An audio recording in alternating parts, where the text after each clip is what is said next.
Bapa, berfirmanlah bagi setiap kami. Bapa, bentuklah kami melalui sabda-Mu. Pulihkan keadaan kami, baik roh, jiwa, dan tubuh kami. Bapa, pengurapan atas setiap kami. Tempatkan usus hamba-Mu dalam alur-alur kehendak-Mu, dan sehingga nyata menjadi alat di dalam tangan Tuhan. Berfirmanlah dalam Yesus Kristus Tuhan yang adalah juga kekasih jiwa kami. Haleluya. Amin. Silakan duduk kembali. Shalom. Shalom. Saya percaya bahwa setiap kita yang hadir khususnya di pagi hari ini semua adalah pribadi-pribadi yang sangat berbahagia. Amin. Apakah ada di antara saudara yang tidak bahagia di pagi hari ini? Tolong angkat tangan dua-duanya. Tidak ada, puji Tuhan. Semua berbahagia.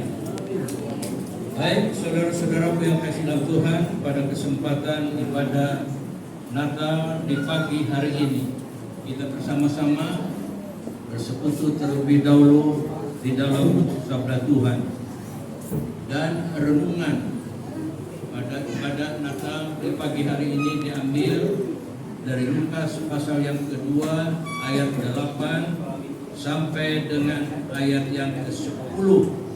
Namun saya membaca sesuai dengan tema pada tahun ini, marilah kita pergi ke Bethlehem.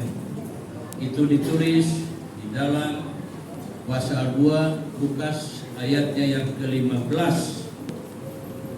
Saudara, firman Tuhan ini disampaikan oleh Tuhan melalui malaikat-malaikat yang diutus kepada para gembala. Nah, saudara-saudaraku yang kasih di dalam Tuhan, apa isi pesan dari Tuhan untuk para gembala itu? Mengapa yang dikunjungi adalah para gembala? Para gembala ketika itu memiliki satu kelompok kecil yang terabaikan, kelompok yang marginal, kelompok yang secara ekonomi di bawah garis apa ya? Saudara-saudara, saya tidak berani katakan di bawah garis kemiskinan. Tetapi istilah sekarang prasejahtera. Seorang menteri di zaman kabinet Soeharto pernah yang berkata begini, kelompok itu disebut kelompok yang kurang beruntung dari sisi ekonomi. Nah, saudara-saudara, kita perhatikan gembala yang sederhana, gembala yang terabaikan, gembala yang di padang penggembalaan malam begitu mengalami udara yang dingin di antara 5 sampai 8 derajat Celcius, pernah bahkan menjelang kemerdekaan Israel ketika itu begitu ekstrimnya kondisi, katanya ketika itu di bawah 0 derajat Celcius. Betapa kedinginan, malam hari dingin, siang hari mengalami panas yang begitu hebat. Nah, saudara-saudara, saya mohon Pak Christian membaca dulu Lukas pasal yang kedua ayat yang ke-10.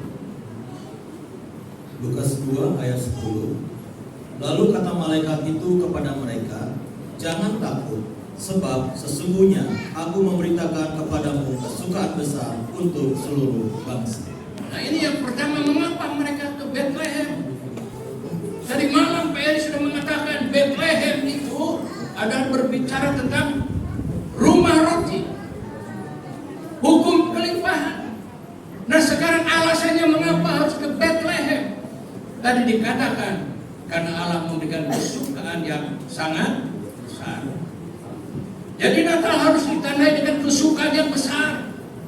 Bukan kesukaan karena baju baru dari Natal, bukan kue yang begitu banyak, makanan yang berlimpah, tapi kesukaan yang terbit dari hati sanubari kita.